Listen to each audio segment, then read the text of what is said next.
ఇప్పుడైతే మా ఆడబిడ్డని కలవడానికి అయితే మా ఆడబిడ్డ వాళ్ళ ఇంటికి అయితే వచ్చినాము. మా ఆడబిడ్డ వాళ్ళ ఇంటి దగ్గర కూడా చాలా బాగుంటుంది. పచ్చటి వాతావరణం, చుట్టూ పొలాలు, మధ్యలో మా ఆడబిడ్డ వాళ్ళ ఇల్లు ఉంటుంది. మంచిగా ఉంటుంది. వాళ్ళ ఇంటికి పోతే కూడా మంచి ప్రశాంతంగా అనిపిస్తుంది. గోంగూర పెట్టిందంటే గోంగూర తెంపుకోబో అంటే తెంపుకుంటున్నా. న్యాచురల్ మంచి మన ఇంట్లో పండించింది, అది ఏ మందులు వేయకుండా పండించింది గోంగూర. అది అవి చితజడ చెట్లు అండి. ఒక్కటే మొక్కేసిందంట, అన్ని చెట్లు అయిపోయినాయి.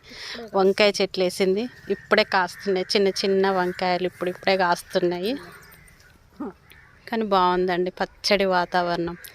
గోంగూర కొంచెం సరిపోదేమోనని ఇంకా కొంచెం తెంపుతున్నాం. మళ్ళీ కవర్ నిండిపోయింది మొత్తం గోంగూర. అదంతా గోంగూర తెంపుకొని మళ్ళీ ఆ చెట్లు, ఆ పొలాలు అంతా చూస్తే భలేగా అనిపిస్తుంది. చితజడ పూలు ఇప్పుడే పూస్తున్నాయి. దసరా వారికి అయితే ఇంకా పెద్దగా అయిపోతాయి అవి. ఎక్కువ మాడిబిడ్డ ఈ పూల వాళ్ళ ఇంటి చుట్టూ ఉన్న పూలతోటే బతుకమ్మ వేరుస్తుంది మాడిబిడ్డ అయితే. కానీ చాలా పెద్దగా వేరుస్తుంది మాడిబిడ్డ, మంచిగా వేరుస్తుంది.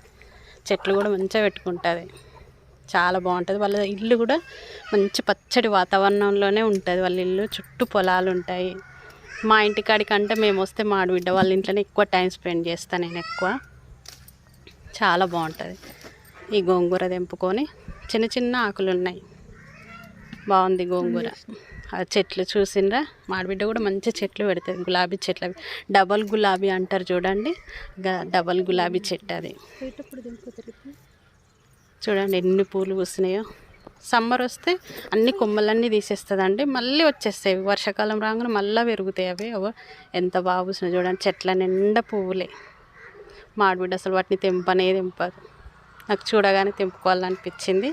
ఒక ఫ్లవర్ అయితే తెంపుకొని మనకు ఆడవాళ్ళకి ఎట్లుంటుంది పెట్టుకున్నాం కదా. బాయ్.